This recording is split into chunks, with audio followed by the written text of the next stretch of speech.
Hello again, and welcome to episode 108 of Sword of the Spirit, Sermonator.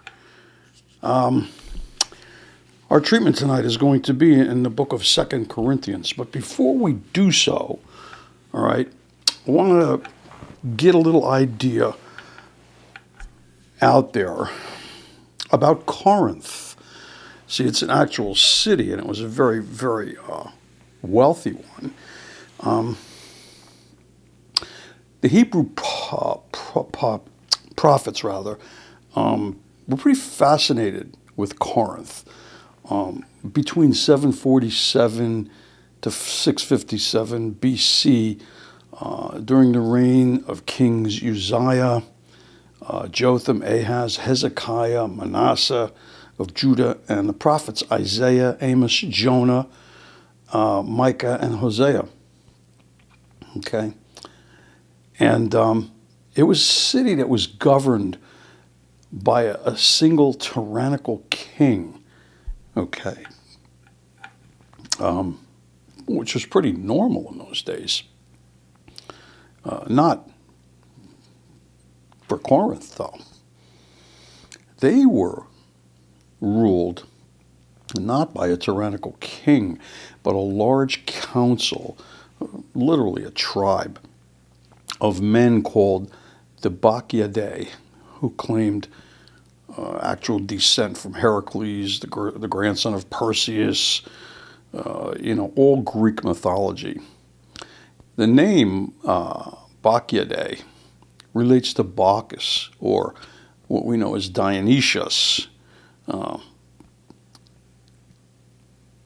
he was a Greek mythological god, basically of hedonism. Okay?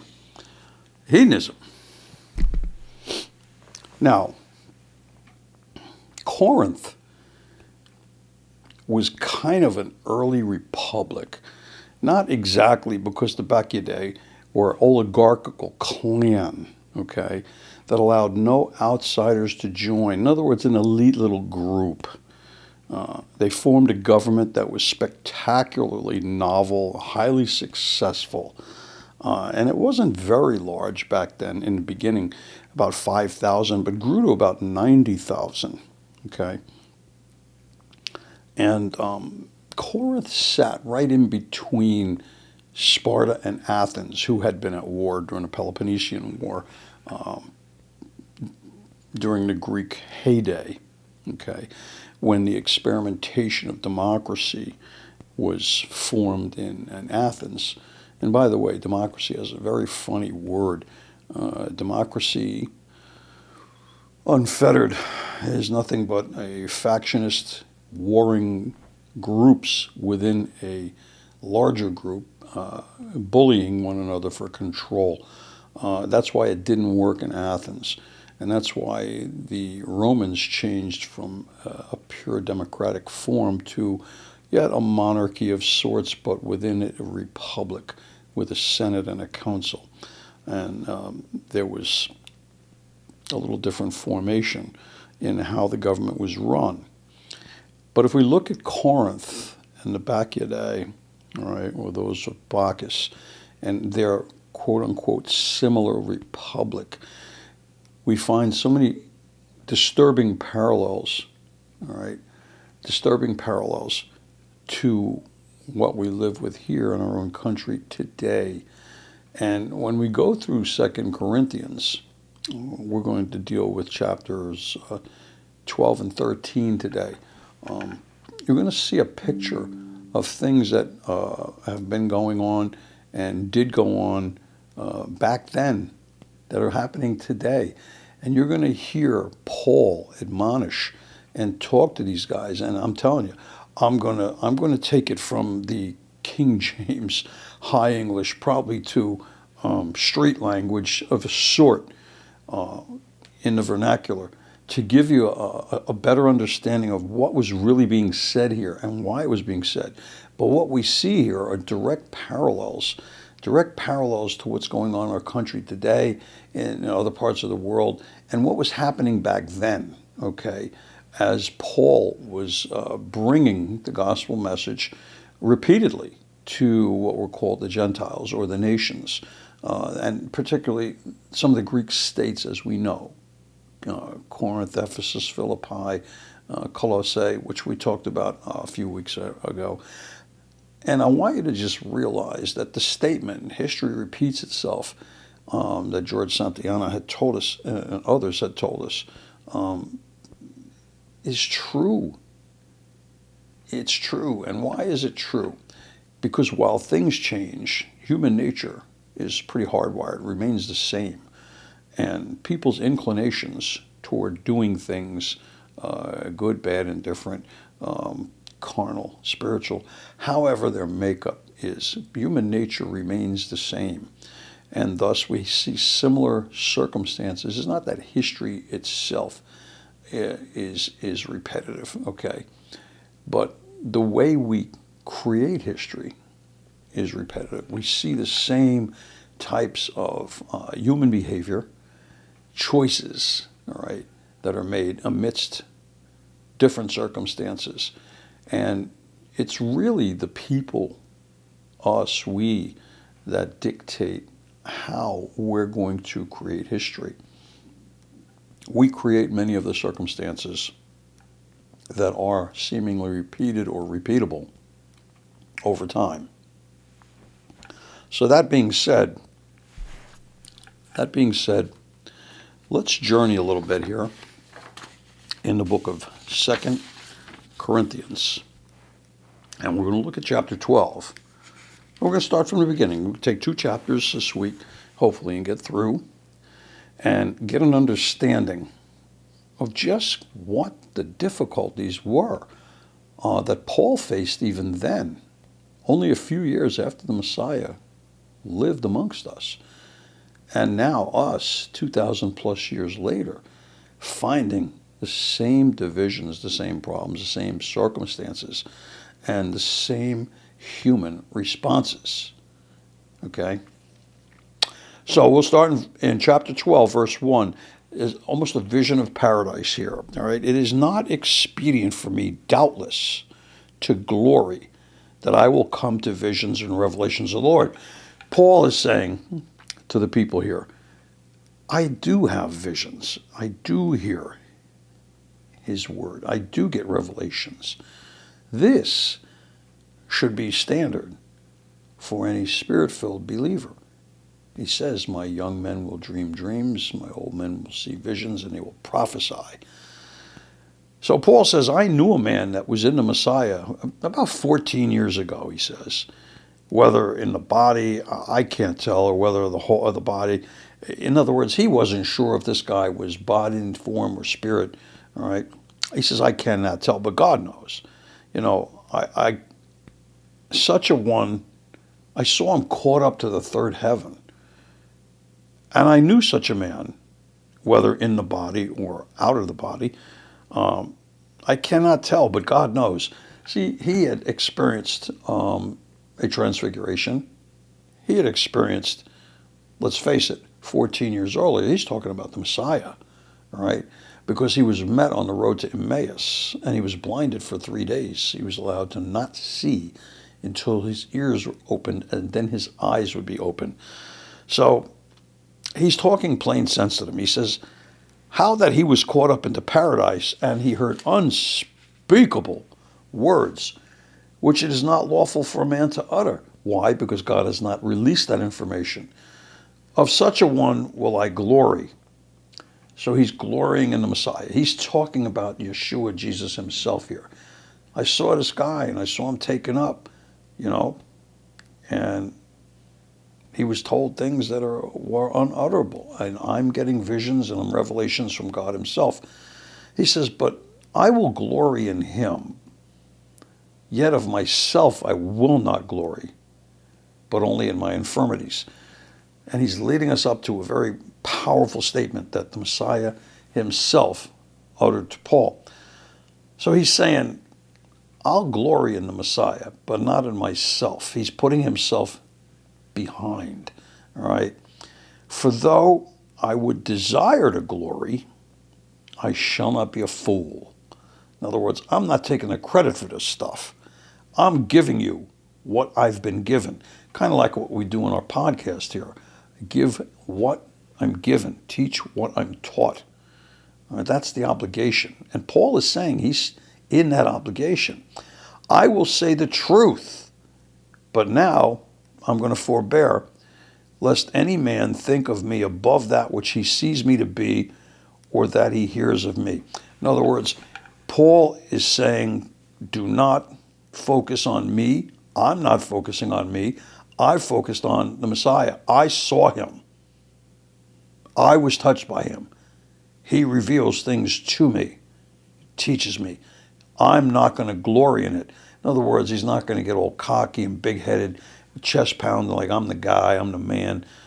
No, just the opposite. He's saying, don't think me above.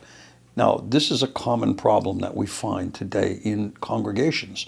I've seen it in every type of congregation where the pastor, the leaders, the elders, the ministers are held in some super high regard, and people's eyes are on them. And it's not hard as a human being in a position like that to, let's say, think a little more of themselves than they should, or allow people, rather, even worse, allow people to admire them beyond a point of a natural admiration for what they're doing in God's economy and what they're asked to do in their office or their appointment or their ordination. All right? I don't want any man, Paul says, to see me as any more than I am. I don't want any man to have heard of me and my reputation and to think of me of anything more than I am. I'm basically here like you. Yes, I have an ordination. Yes, I have a calling on my life. Yes, I'm going to fulfill it. However, to keep me straight, because let's face it, Paul came from a very strong background, I don't want to say prideful, but one of an ecclesiastical hierarchy, all right, within Judaism at the time. He was a rabbi. He studied under Hillel, the master, and he knew his stuff.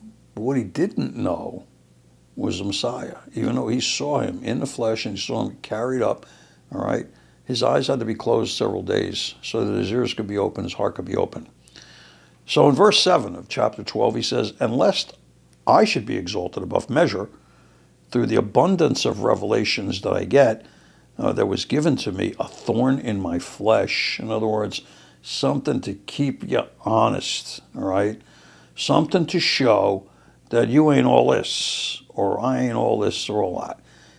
It's a lesson that many, many church leaders and pastors should learn, because it's easy to fall into the trap of, hey, look at me. All right, Paul's saying directly, he's an apostle. He's saying directly, there was given to me a thorn in the flesh, the messenger of Satan, to buffet me, lest I should be exalted above measure. In other words, give him his due, but don't overdo it. Don't look to him as he's the come-all, see-all, the end-all. He's not. He's a man anointed by God, like many are, all right, under a calling which we must respond to. But in that calling, we cannot get puffed up. We cannot be prideful. We cannot think we're better than this one or that one, okay? We're here to serve. Ministers are not here to be put on pedestals, and maybe that's the best way to put it. I've seen that. You put a man on a pedestal, now God will knock him right off if his heart's not right. But Paul's straight. People have a lot to say about Paul, a lot of criticism. This guy's straight. Tough guy, too. He went through a lot of stuff, just like Peter, Timothy, and Timotheus and the rest of them went through. But he's a tough guy, little guy, strong in his faith, having encountered the Messiah. Listen to what he says. I got a little thorn in my side. He was a little crippled, kind of limp. He was kind of gimpy, all right? And it was there to remind him, as he said, to buffet me from being exalted beyond measure. In other words, if people can see our imperfections are our trials and tribulations as men, regardless of our calling or our station, all right, within the body. Whether we're an apostle, a teacher, a pastor, a prophet, evangelist, doesn't matter, all right. What we are simply servants of the great God and his chosen Son of the right hand, our Messiah, our Savior. We're not on that level, and we're certainly not better than that. We don't want people who do have an inclination to look at folks like that in authority or in positions or having the power of the Spirit move. People have a tendency to revere them, okay, in ways that are not natural according to what God has asked us to do. So, Paul's going to tell us that he's grateful for having this buffet, having this messenger, this thorn in his side, to keep him straight, on the straight and narrow. And so should we. So should we. I've got mine, and I'm sure every other person out there that's ministering or teaching has theirs. And it's a desire. We want to be kept straight. Remember, I always talked to you about the Elijah issue, where Elijah thought he was the only one. Oh, woe is me. I'm the only one that knows and believes. God says, stop, shut up, please. Go sit down, take a break. You're a little injured here. There's 7,000 more people like you in the city that you live in. What an upcoming or comeuppance that might have been for Elijah. But he took it, and he did what he was asked to do, and God gave him rest and peace, and he'll come back. All right. So in verse 8 of 12, it says, for this thing I besought the Lord 3 times that it might leave me. He prayed, God, please take this pain from me. All right, take it away. But then Messiah says to him, my grace is sufficient for thee, for my strength is made perfect in weakness. My strength is made perfect in your weakness, in our weakness. All right. Jesus himself is telling us in our weakness, we are made strong, and the Messiah is made strong because he becomes preeminent. Why? Because we see that Paul himself sought the Lord 3 times and asked, please take this away from me. It's killing me. It hurts. Okay? It's restrictive, but it's always there to remind us, all right, to keep our place of who we are. All right? He allows Satan or an enemy. This case, it's not the devil. Satan here, and Satan means enemy. Hasatan means the enemy. Some enemy faction was poking Paul in his hip, his knee, all the time, such that he had difficulties. All right, we all have them, and what God is saying is, be gracious in them, be grateful for them, for they are a reminder of man's weakness in the sight of a mighty God. And especially those who are called. All right, we all, as human beings, have weaknesses. As we said a couple weeks ago, the rain falls on everyone, the good, the bad, the ugly, everything. All right, sickness falls on all men equally, just as the rain and the snow does and the sun shines upon and the air is there. We're all the same, God's creation, and we have our issues. So to keep us straight, all right, keep us straight, God will give us things, whether they're physical, psychological, emotional, however they are. He'll heal us, but he'll hold us close, but he'll give us things to keep us in normalcy so that our heads and our hearts do not become puffed up, so that we can't be put on a pedestal by any congregant in a congregation or anybody else, right? My grace is sufficient for thee. Most gladly, therefore, will I rather glory in my infirmities, says Paul, that the power of the Messiah may rest upon me. In other words, because of his humility, because of his willingness to endure whatever God sends his way, all right, because of his willingness to believe in the grace of the Messiah, he says, I'll gladly take these infirmities because the power of the Messiah will rest upon me, and I will be suitable for ministry. In verse 10 he says, therefore I take pleasure in infirmities, in reproaches, in necessities, in persecutions, in distress for Messiah's sake. For when I am weak, then am I strong. When we do this, when we dedicate and give God His glory, right? Let people understand that it's not us, that is the minister is someone who God can work through, despite their humanness, despite their frailties, despite whatever things we need. It doesn't matter. A willing vessel, desirous of God's move, and desirous of bringing God's word and His healing and His visions and prophecies and revelations and giving them, being a conduit, all right, to bring forth what is given to us. God wants to use people like that. And we are constantly reminded of our weakness, of our humanness, of who we are. That keeps us humble. Humble yourself in the sight of the Lord, and He will lift you up. And in this case, He's lifting up Paul. Paul has this down. All right.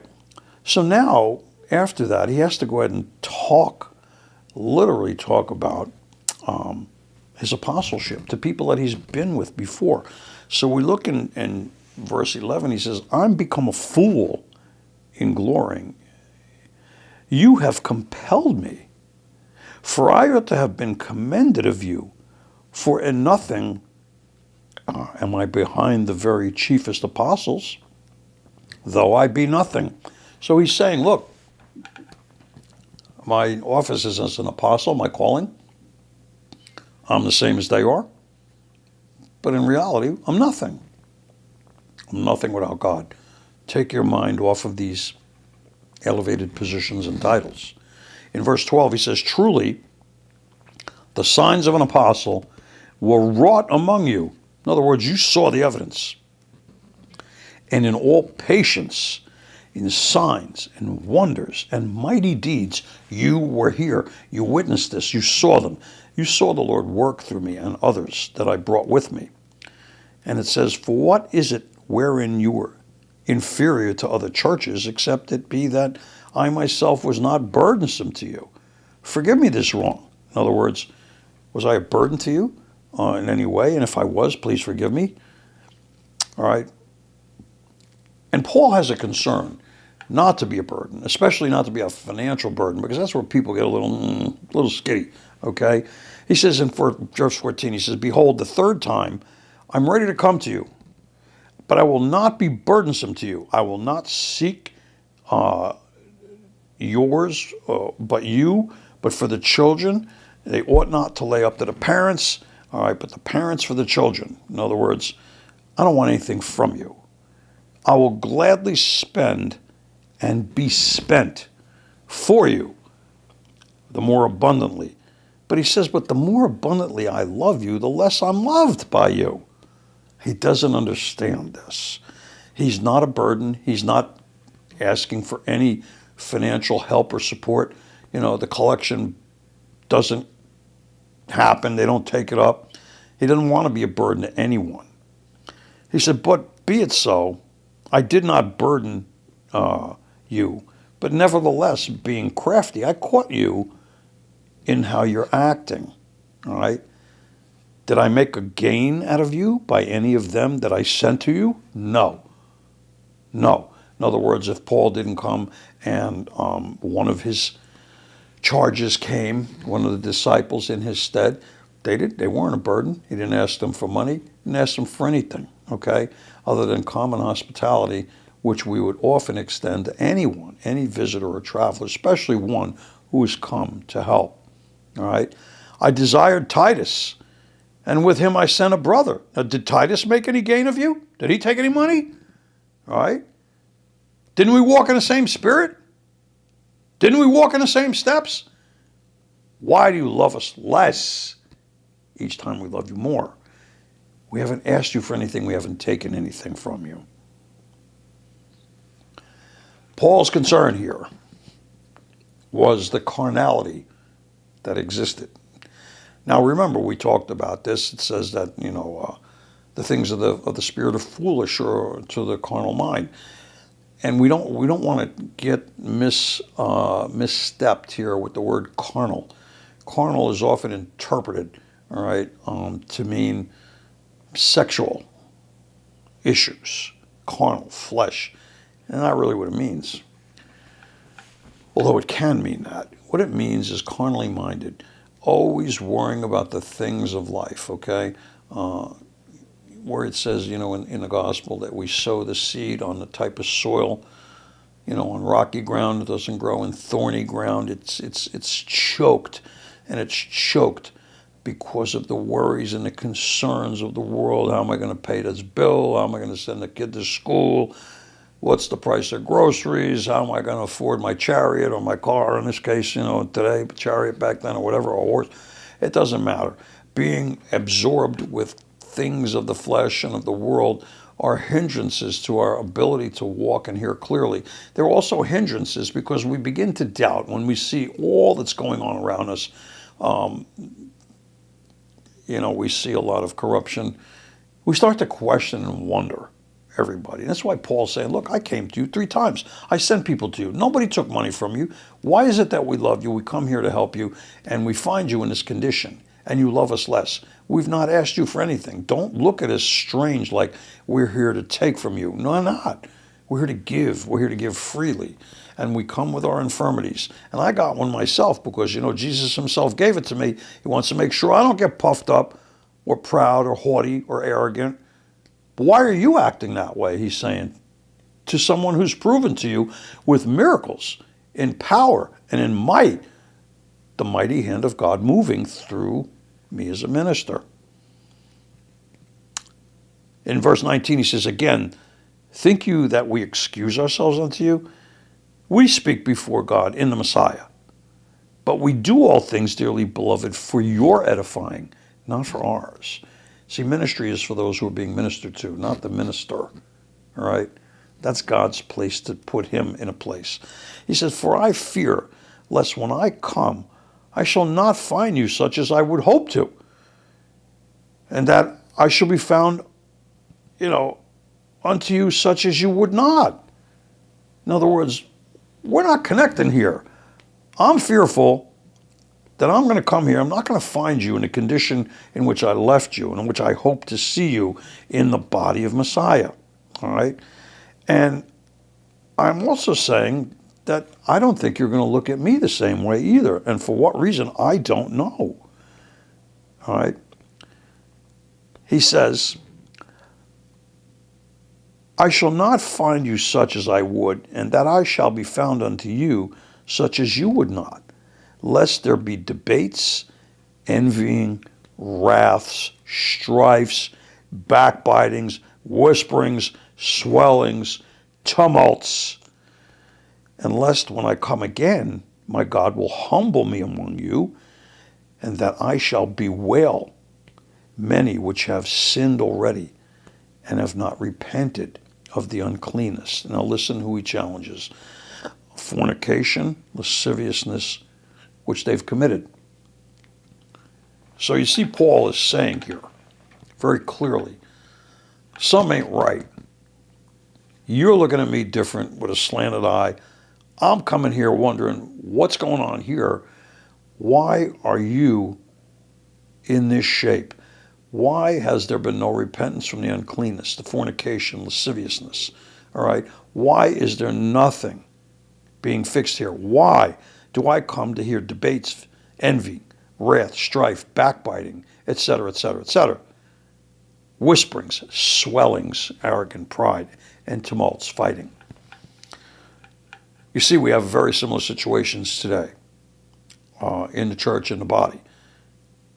He's doing the job of an apostle to travel to the congregations that he has set in here in mighty Corinth, a wealthy city that sits between Sparta and Athens, making mad money through trade. Tends to puff you up, tends to move you away from God. But anyway, we're going to take a break, and we'll be back shortly to finish up our section here in 2 Corinthians, okay? We'll be right back. See you in a minute.